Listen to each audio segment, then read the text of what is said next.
सिम्मी की शादी एक जॉइंट फैमिली में होती है जहां उसके पति राकेश के चाचा चाची भी साथ रहते थे। उनकी बहू मेघा सिम्मी की जिठानी लगती थी। अरे मेघा, राकेश आ गया है, उसका खाना लगा दे बेटा। हाँ माँ, बस वो चेंज कर ले, मैं खाना लगा दूंगी। सबके कमरे में जाने के बाद सिम्मी और राकेश साथ खाना खाते हैं, जिसे देखकर मेघा को जलन होने लगती है। अरे सिम्मी, हमारे घर में पति के साथ खाना खाने का रिवाज नहीं है, तुम्हें राकेश ने बताया नहीं क्या? सिम्मी मुस्कुराकर वहां से चली जाती है कि मेघा सिम्मी की सास के पास जाती है। अरे चाची जी, राकेश भैया तो सीधे हैं, कछु नहीं बोलते, कछु नहीं समझते, लेकिन आप तो सयानी है ना। अब देखिए, साथ बैठकर खाती है भैया के, कुछ झूठा मीठा उसका भैया के पेट में चला जाए तो सिम्मी को तो पाप लगेगा ना, पाप। सिम्मी मेघा की बात सुन लेती है लेकिन कुछ नहीं बोलती। अगले दिन, सिम्मी, मैं मुंबई जा रहा हूँ, तुमको चलना है तो साथ चलो। मेघा राकेश की बात सुनती है और सीधे सिम्मी की सास के पास जाती है। अरे चाची, अरे चाची। अरे मेघा, क्या हो गया? बहुत परेशान लग रही है, सब ठीक तो है ना? अरे नहीं ना चाची, कैसा ठीक है?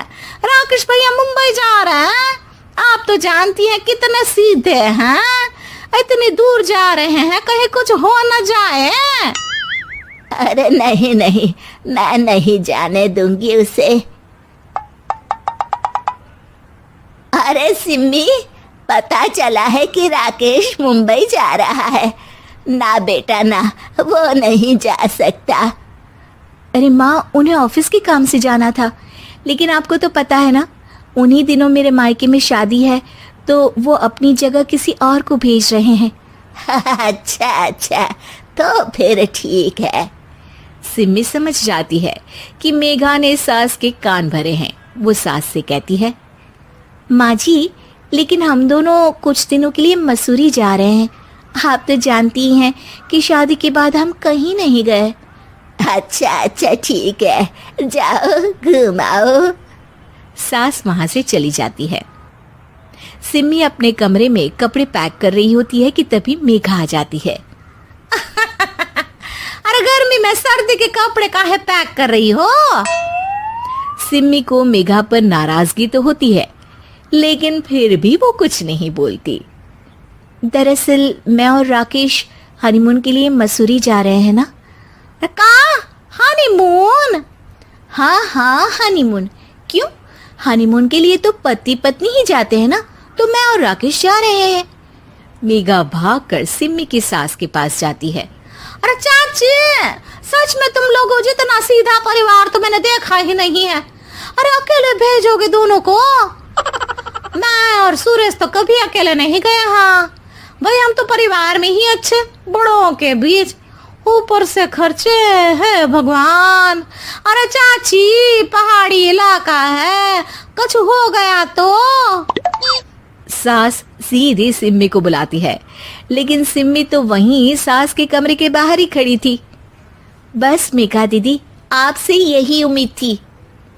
अरे बड़ी हूँ, घर के कायदे कानून तो मैं ही बताऊंगी ना। अरे तो अपने घर में रखिए ना सारे कायदे कानून। आपकी सास खुद खाना बनाती है, क्योंकि आप यहाँ आकर मेरी सास के कान भरती हैं।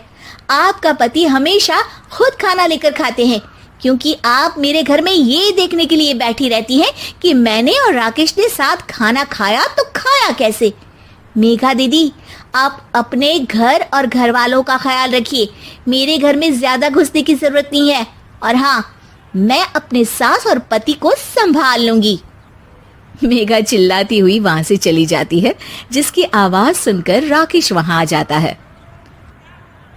सिम्मी, मैंने तो तुम्हें पहले ही अपने घर का माहौल बता दिया था। हाँ राकेश, तुम्हारे घर का माहौल बहुत अच्छा है, लेकिन बाहर से कुछ लोग आकर इसे खराब करना चाहते हैं, जो मैं नहीं होने दूंगी। सास सिम्मी की बात सुनकर कमरे में चली जाती है। सिमी और राकेश घूमने जाते हैं और जब वापस आते हैं तो दरवाजे में मेघा और उसके पति खड़े होते हैं, वो भी सामान लेकर।